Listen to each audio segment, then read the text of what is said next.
हाय दोस्तों, करण देवी टीचिंग में आप सभी का स्वागत है। दोस्तों, मैं पिछला पाठ वायुदाप एवं पवन पढ़ा चुकी हूँ। पवन का कुछ भाग रह गया था, वो इस क्लास में स्टार्ट कर रही हूँ क्योंकि उसमें कुछ मिस्टेक आ गई थी, तो मैं वहाँ से क्लास बंद कर दी थी। वहाँ से अब मैं आज फिर से स्टार्ट कर रही हूँ।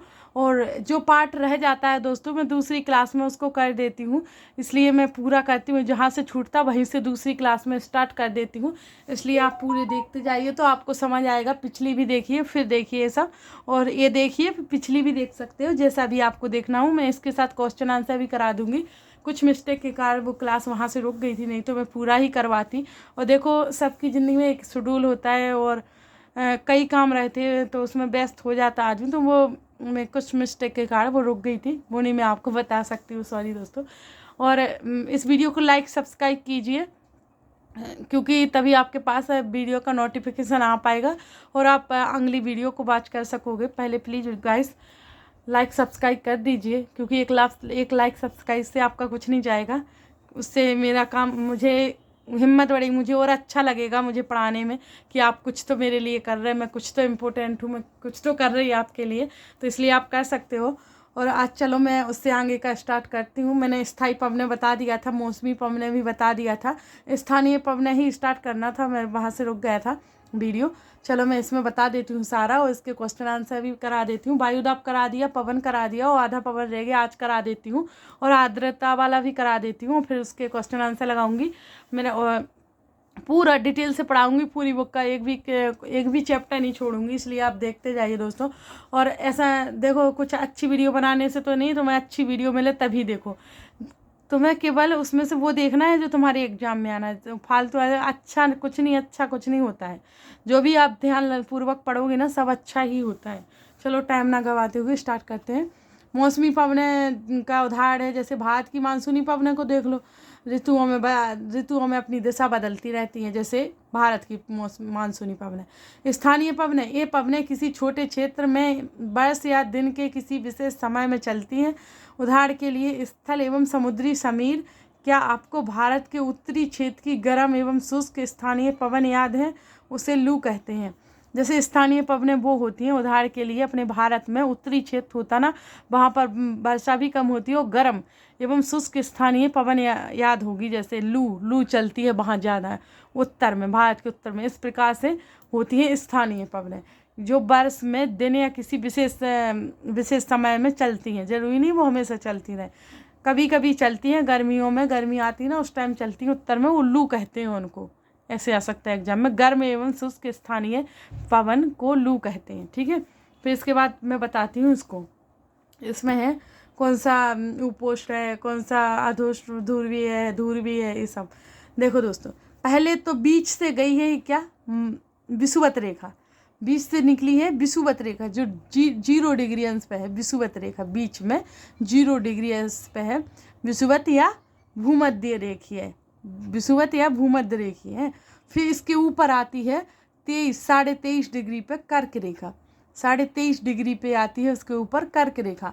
और भूमध्य रेखा के नीचे आती है 23.5 डिग्री पे मकर रेखा, 23.5 डिग्री पे उसके नीचे आती है मकर रेखा। फिर बीच में जो बीच का एरिया है ना, इसको बोलते हैं उष्णकटिबंधीय। जो भूमध्य रेखा है इसके उस साइड को बोलते हैं उष्णकटिबंधीय होता है। और उष्णकटिबंधीय के ऊपर होता है उपोष्ण कटिबंधीय, शीतोष्ण उपोष्ण कटिबंधीय। देखो ये है उपोष्ण उच्च दाब, यानी उपोष्ण कटिबंधीय। उसके ऊपर मैंने बोला ना, उत्तर में पछुआ पवन भी चलती हैं, लू चलती है। ये पछुआ पवन में पढ़ा चुकी हूँ पिछली क्लास में कि कौन सी पवनें पछुआ पवनें होती हैं।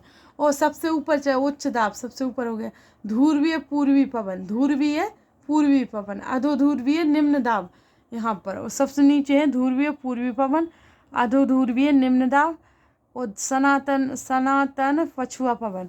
ये ऐसी पवनें चलती हैं। सनातन पछुआ पवनें चलती हैं पश्चिम से पूर्वी की ओर, सनातन पछुआ पवन पश्चिम से पूर्वी की ओर।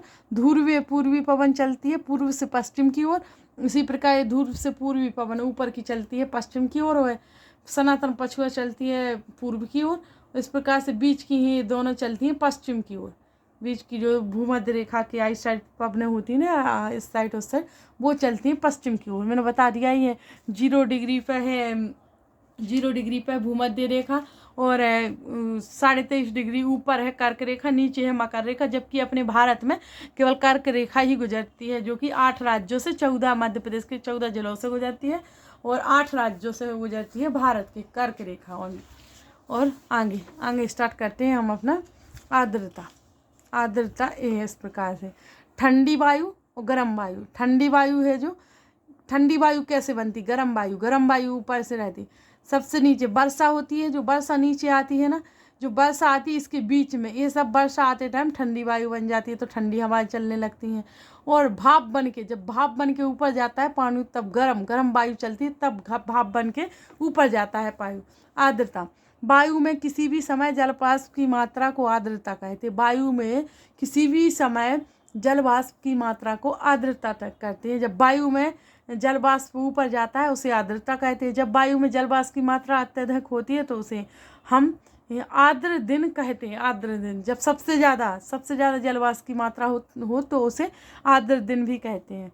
जो आर्द्र दिन, यहाँ सबसे ज़्यादा जलवाष्प है हो रहा ना, तो इसको बोलेंगे आर्द्र वायु। और पवनीय वर्षा, गर्म वायु। जब पवनीय वर्षा वो होती है गर्म जलवायु मतलब पवन चलती है और उसमें वर्षा भी हो, उसको बोलते हैं गर्म वायु। पृथ्वी पर जल के रूप में गिरने वाला वर्षण वर्षा कहलाता है। जब पृथ्वी पर जल के रूप में गिरता है वर्षण, उसको वर्षा कहते हैं। ज़्यादातर भौम जल वर्षा जल से ही प्राप्त होता है। ज़्यादातर जो भौम जल होता है वो वर्षा जल से ही प्राप्त होता है। जैसे क्रिया विधि आधार पर वर्षा के 3 प्रकार होते हैं। क्रिया विधि के आधार पर वर्षा के 3 प्रकार होते हैं। कौन कौन से? सम्मानीय वर्षा, सम्मानी वर्षा, पर्वतीय वर्षा, चक्रवाती वर्षा। सम्मानीय वर्षा, पर्वतीय वर्षा, चक्रवाती वर्षा, इस प्रकार से 3 प्रकार की वर्षा होती हैं। क्रिया विधि के आधार पर 3 प्रकार की वर्षा होती है। और एक इफेक्ट ये भी पढ़ लेते हैं। वर्षण के दूसरे रूप हिम, सहिम, वृष्टि तथा ओला है। वर्षण का जो दूसरा रूप होता है वो होता है हिम, सहिम, वृष्टि तथा ओला। इस प्रकार से चैप्टर हुआ पूरा। और इसके बाद मैं करा रही हूँ, इसके जो क्वेश्चन आंसर दिए रहते हैं वो करा रही हूँ दोस्तों। आपको जूम कर देती हूँ जिससे अच्छे से समझ आएगा। इसके बाद ये क्वेश्चन करवा देती हूँ। और 2 क्लास में पूरा हो गया ये चैप्टर। आगे का चैप्टर स्टार्ट करूँगी मैं अगली क्लास में। चलो स्टार्ट करते हैं। देखो ये यूपीएससी के लिए मोस्टतम बुक, एमपीपीएससी के लिए और टीचर्स के एग्ज़ामों के लिए, सभी के लिए है, इसलिए आपको ज़रूर पढ़िए दोस्तों, बहुत काम आएगी। निम्नलिखित में से कौन सी गैस हमें सूर्य की हानिकारक किरणों से बचाती है? ये तो देखो आपने कक्षा 10 में भी पढ़ा होगा, पहले से पढ़ते ही आ रहे होंगे तो याद हो ही जाएगा। ओजोन मैंने पढ़ा दिया पिछली क्लास में कि जो सूर्य की हानिकारक किरणें होती है ना, उनको कौन सी गैस हमें बचाती है, वो होती है ओजोन गैस। सूर्य की हानिकारक किरणों से ओजोन गैस हमें बचाती है। वायुमंडल की सबसे महत्वपूर्ण परत होती है क्षोभमंडल।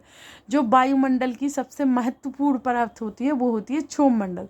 और वायुमंडल की जो पूरी मंडल की परतों को मैंने पढ़ा दिया, 5 परतें हैं, 5 को पढ़ा दिया। क्षोभमंडल, समताप मंडल, मध्य मंडल, अयान मंडल और वायुमंडल। 5 मंडल मैंने पढ़ा दिए अच्छे डिटेल से, इसलिए आप वो क्लास जाके देख लीजिए जिसको आपको ये क्वेश्चन आंसर अच्छे से लगा पाओगे। वायुमंडल की निम्न परतों में से कौन सी बादल विहीन परत है? वायुमंडल की निम्न परतों में से समताप मंडल विहीन है। समताप मंडल के समथिंग नहीं आता बादल। समताप मंडल ही एक परत ऐसी है जिसके वायुमंडल से विहीन है, बादल से विहीन है। वायुमंडल की परतों में जब हम ऊपर जाते हैं तब वायुदाब क्या होता है? घटता है। मैंने अभी समझाया था ना कि वायुमंडल की परतों में जब हम ऊपर की ओर जाते हैं तो हमेशा वायुदाब घटता है, ये क्वेश्चन बहुत रिपीट होता है, इसको याद करके रखना। वायुमंडल की परतों में जब हम ऊपर जाते हैं वायुदाब घटता है। जब वृष्टि तरल रूप में पृथ्वी पर आती है उसे हम कहते हैं वर्षा। जब वृष्टि तरल रूप में पृथ्वी पर आती है उसे हम वर्षा कहते हैं। जब वर्षा होती है ना तो वो तरल रूप में नीचे आएगी तो वर्षा ही कहेंगे। हिम तो तरल रूप में आएगी नहीं, बादल तो आएंगे नहीं, तो वर्षा ही कहेंगे उसको। इस प्रकार से हमारा चैप्टर होता है ये वाला ख़त्म दोस्तों।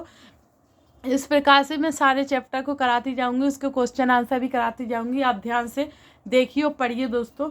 मैं अगला चैप्टर अगली क्लास में स्टार्ट करती हूँ, तो आप उसको अटेंड करिए और इसको भी। और दोस्तों लाइक सब्सक्राइब जरूर कर दीजिएगा, इसलिए मैं बार बार याद दिलवाती हूँ कि आपने नहीं करा हो तो आप कर दें, अभी भी कर दें। तो thank you so much guys.